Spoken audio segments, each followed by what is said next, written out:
ছোটবেলায় সমুদ্রতটে দাঁড়িয়ে আমরা সবাই ভেবেছি বালুর দানা বেশি নাকি আকাশের তারা।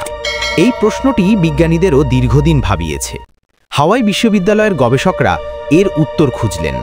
প্রথমে হিসাব করলেন এক চা চামচে কত বালু, এক চা চামচে কয়েক হাজার দানা। তারপর তারা পৃথিবীর সব সৈকত আর মরুভূমি গুনলেন। সব মিলিয়ে দাঁড়ায় 7.5 × 10⁻18, মানে 7 কুইন্টিলিয়ন 500 কোয়াড্রিলিয়ন দানা। কিন্তু তারার সংখ্যা আরও রহস্যময়। চোখে দেখা যায় কয়েক হাজার তারা, কিন্তু হাবল টেলিস্কোপ আরও দূরে দেখতে পারে।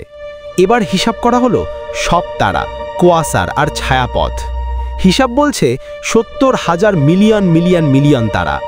সংখ্যাটি কল্পনারও বাইরে। তাহলে কে জিতল? উত্তর তারা।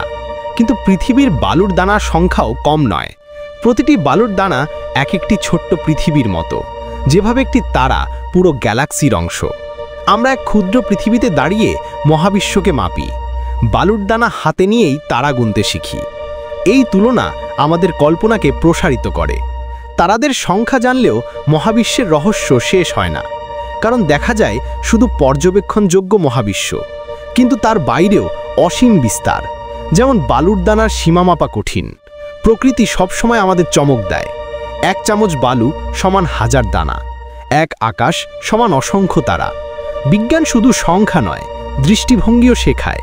তারারা আকাশে নাচে, যেমন বালু হাওয়ায়। তারাদের মিলনে জন্ম নেয় নতুন গ্যালাক্সি।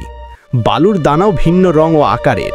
আমরা তারাদের দিকে তাকিয়ে স্বপ্ন দেখি, যেমন বালুর দানা ফসকে যায় সময়ের মতো। সময় ও মহাবিশ্ব একে অপরের প্রতিচ্ছবি। আমাদের ছায়াপথে প্রায় 100 বিলিয়ন তারা, কিন্তু মহাবিশ্বে রয়েছে ট্রিলিয়ন গ্যালাক্সি। তারার সংখ্যা বালুর দানার চেয়েও বহুগুণ বেশি। তবু বালুর প্রতিটি দানা আমাদের বিস্ময় করায়। আমরা এক ক্ষুদ্র ধূলিকণা মহাবিশ্বের মাঝে। তারারা দূরে, কিন্তু বালু আমাদের কাছে। দুটোই আমাদের শেখায় বিশ্ব অসীম। হাতের বালু আর চোখের তারা একই কাহিনী বলে, ছোটকে বড় আর বড়কে ছোট করে দেখা।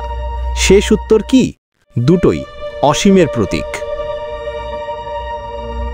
ভিডিও ভালো লাগলে লাইক দিন, আমাদের চ্যানেল ফ্যাক্টওয়ার্থ বাংলা ফলো করুন, আর অবশ্যই সাবস্ক্রাইব করতে ভুলবেন না।